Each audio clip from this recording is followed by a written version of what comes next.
દર્શક મિત્રો, મહામંથન મંતવ્ય ન્યૂઝમાં આપનું સ્વાગત છે।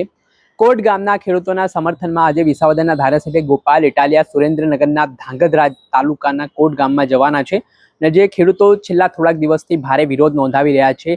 ખાનગી કંપનીઓ બળજબરીપૂર્વક તેમના ખેતરોમાં જે વીજ થાંભલા નાખી રહી છે તેની સામે ખેડૂતોના આક્રોશ છે ને આ પરિસ્થિતિ વચ્ચે પોલીસ અને ખેડૂતો વચ્ચે ઘર્ષણના પણ એ દ્રશ્યો છે અવારનવાર સામે આવી રહ્યા છે ને આને લઈને ખેડૂત ખૂબ નારાજ છે ને આજે ખાનગી કંપનીઓ દ્વારા પોલીસનો ઉપયોગ કરીને આજે દાદાગીરી કરવામાં આવી રહી છે તેના કારણે ખેડૂતોમાં ભારે આક્રોશ ફાટી નીકળ્યો છે અને આના પગલે વિસાવદરના આમ આદમી પાર્ટીના ધારાસભ્ય ગોપાલ ઇટાલિયા છે તે ખેડૂતોના સમર્થનમાં કોટ ગામે જવાના છે।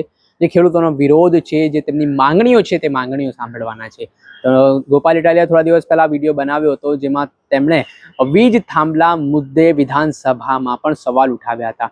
તેમણે ચૂંટણી સમયે પણ આશંકા વ્યક્ત કરી હતી કે જ્યારે ચૂંટણી પૂર્ણ થશે, ભારતીય જનતા પાર્ટી જીતશે, ત્યારબાદ આવી રીતે ખેડૂતો પર દમન ગુજારવાની પ્રક્રિયા શરૂ થશે ને ક્યાંક મોરબી હોય, કચ્છ હોય કે પછી સુરેન્દ્રનગર હોય ત્યાં આ સ્થિતિનું નિર્માણ થઈ ચૂક્યું છે અને કોટ ગામના લોકો હવે ખૂબ નારાજ છે તંત્રની કામગીરી સામે અને પોતાનો આક્રોશ પણ વ્યક્ત કરી રહ્યા છે।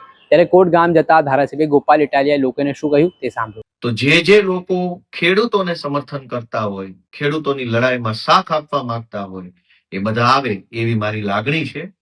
મેં જાણ્યું કે કોંઢ ગામે ખાનગી કંપનીના તાર નાખવા માટે પોલીસ ભાડે આપી અને જે જુલમ થઈ રહ્યો છે, અનેક દિવસોથી ખેડૂતો ખેતરે નથી જઈ શકતા, નાના બાળકો ઉપર પણ જુલમ થયો છે, 8-10 વર્ષના છોકરાઓને પણ પોલીસે ડિટેન કર્યા છે, માતા બહેનો સાથે ગેરવર્તન કરવામાં આવ્યું છે, ખેતરની અંદર ભયંકર નુકસાન કરવામાં આવ્યું છે। આ બધી જ પરિસ્થિતિનો રૂબરૂ તાગ મેળવવા, લોકો સાથે શું ઘટનાઓ બની છે એની માહિતી મેળવી અને આખા ગુજરાત સુધી વાત પહોંચાડવા આવતીકાલે સોમવારે 8 તારીખે કોંઢ ગામે સાંજના 4:30 આસપાસ આપણે મળીએ। જય કિસાન।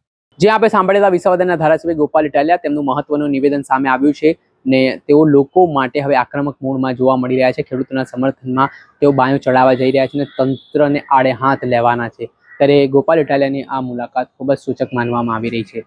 જોવાનું રહ્યું કે આ જે પરિસ્થિતિ નિર્માણ પામી છે ત્યારે આગામી સમયમાં કઈ રીતે આ ખેડૂતોની લડાઈમાં સફળતા છે તે ખેડૂતોને મળે છે અને આ વીજ થાંભલા નાખવાની પ્રક્રિયા ચાલી રહી છે તેમાં ખેડૂતો માને છે કે પછી તેમનો વિરોધ ઉગ્ર બને છે તે આવનારા સમયમાં ખબર પડશે।